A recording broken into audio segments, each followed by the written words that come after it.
আপনি চিন্তা করেন একজন ডাক্তার, সে দৌড়াইতে দৌড়াইতে পেশেন্টের বাসার দিকে যাচ্ছে, একটু লেট হয়ে গেল, তো পেশেন্টটা মারা গেল। ডাক্তার আসিবার পূর্বেই রোগী মারা গেল।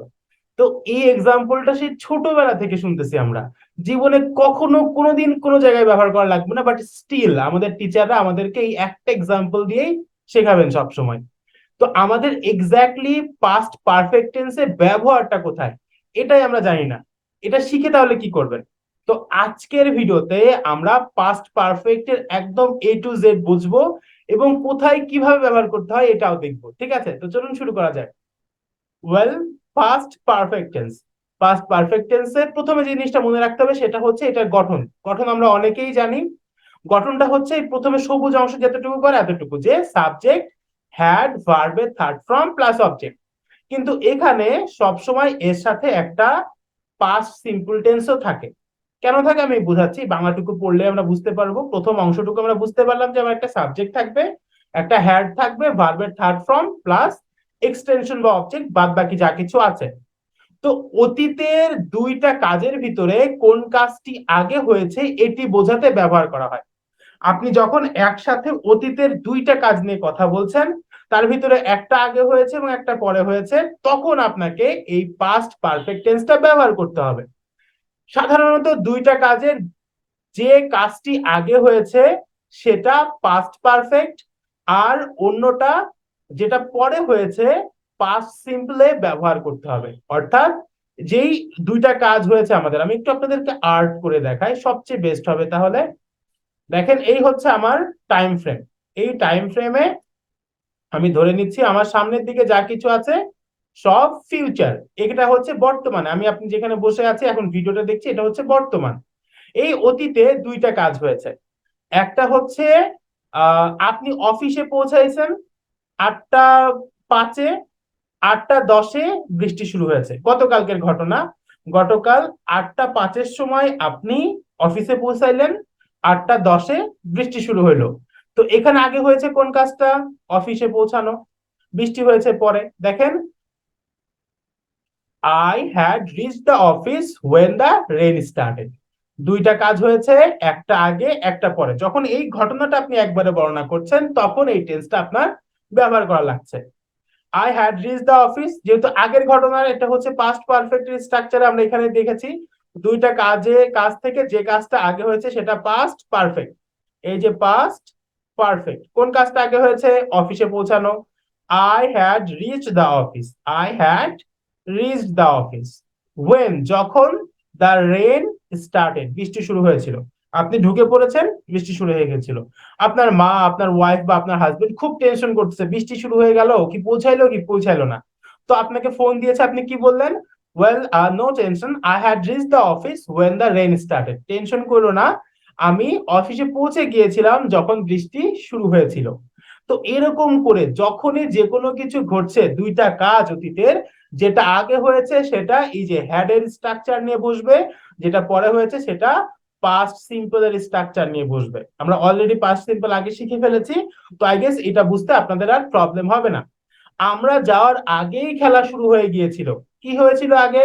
খেলা শুরু হয়েছিল আগে, তাহলে খেলাটা কিসে হবে? হ্যাড। আর যাওয়াটা হবে আমাদের সাবজেক্ট প্লাস V2 তে। দেখেন, আমরা একটু নিচে নামি, আমরা একটু এক্সাম্পলে চলে যাই। এক্সাম্পল দেখলেই ক্লিয়ার হয়ে যাবে, নিজে কয়েকটা লিখতে হবে। আর আরেকটা জিনিস হচ্ছে বিফোর আফটার মনে রাখা যাবে না। সবসময় আমরা কি বিফোর আফটার মনে রাখছি? বিফোর আফটার সবসময় ব্যবহার করা হয় না, খুব রেয়ারলি ব্যবহার করা হয়। বেশিরভাগ ক্ষেত্রে আপনারা যখন আমার এক্সাম্পল গুলো দেখবেন বুঝতে পারবেন যে হোয়েন, দেন, বাট, বিফোর আফটারও আছে, বাট এইগুলো বেশি ব্যবহার করা হচ্ছে। He left the house after you had come. এখানে কে হয়েছে? সে বাসা থেকে চলে গিয়েছিল তুমি আসার পরে, ইউ হ্যাড কাম, তাহলে ইউটা আগে হয়েছে। বিফোর আফটার এর ঝামেলাটা আমি এখানে বুঝাই দিচ্ছি। যারা বিফোর আফটার দিয়ে ছোটবেলায় শিখেছেন, বিফোর এর আগে আফটার এর পরে শিখেছেন তো এরকম, তাই না? এই যে আফটার এর পরে হ্যাড হয়েছে, বিফোর এর আগে হ্যাড হয়েছে। তো বিফোর আফটার এর সিস্টেমটা এটা, কিন্তু আমরা অরিজিনালি যখন ব্যবহার করব তখন কিন্তু বেশিরভাগ ক্ষেত্রে আমাদের বার্ড চলে আসে। দেখেন, ইউ হ্যাড কাম, তুমি তো এসেছিলে, but he left the house, সে বাসা থেকে চলে গিয়েছিল। এর পরের এক্সাম্পলটা আমার সবচেয়ে বেশি প্রিয়। আই ওয়াজ সিক, আমি অসুস্থ হয়েছিলাম, ওয়াজ হয়েছিলাম। বিকজ কারণ I had eaten too much the previous night, আমি গত রাতে অনেক বেশি খাওয়া দাওয়া করে ফেলেছিলাম। আমি গত রাতে অনেক বেশি খাওয়া দাওয়া করে ফেলেছিলাম। আই ওয়াজ সিক, আমি অসুস্থ ছিলাম।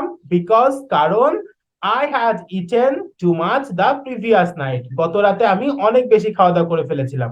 তো এরকম করে চলুন একটা তৈরি করি আমরা। আই ওয়াজ সিক, আমি অসুস্থ ছিলাম। বিকজ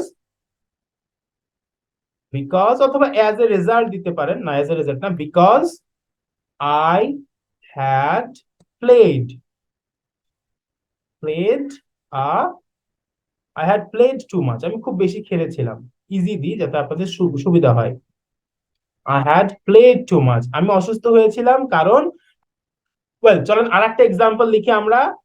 আই হ্যাড ড্রিভেন, ড্রাইভের third from driven, I had driven a lot, আমি অনেক ড্রাইভ করেছিলাম। As a result I was sick, এই জন্য আমি অসুস্থ হয়ে গিয়েছিলাম। অথবা আই ওয়াজ টায়ার্ডও আমরা লিখতে পারি। I had driven a lot, আমি অনেক বেশি ড্রাইভ করেছিলাম। As a result I was sick, এই জন্য আমি অসুস্থ হয়েছিলাম। এখানে দেখেন প্রথম অংশটা আই হ্যাড দিয়ে করেছি, পরেরটা আই ওয়াজ সিক, আমি অসুস্থ হয়েছিলাম। এরকম করে দুইটা কাজ, আমাদের যেটা আগে হয়েছে সেটা হ্যাড নিয়ে বসবে, যেটা পরে হয়েছে সেটা ভার্বের সেকেন্ড ফর্ম নিয়ে বসবে। কয়েকটা এক্সাম্পল তৈরি করতে হবে, এটা ভিডিওটা বুঝতে না পারলে আরো কয়েকবার রিভাইন্ড করে করে দেখতে হবে, তাহলে একদম পানির মতো ক্লিয়ার করে আপনি পাস্ট পারফেক্ট টেন্সটা বুঝতে পারবেন। ওই বারবার ডাক্তার রোগী নিয়ে টেনশন করার কোনো কারণ নেই, আপনারা রিয়েল লাইফ এক্সাম্পল নেবেন।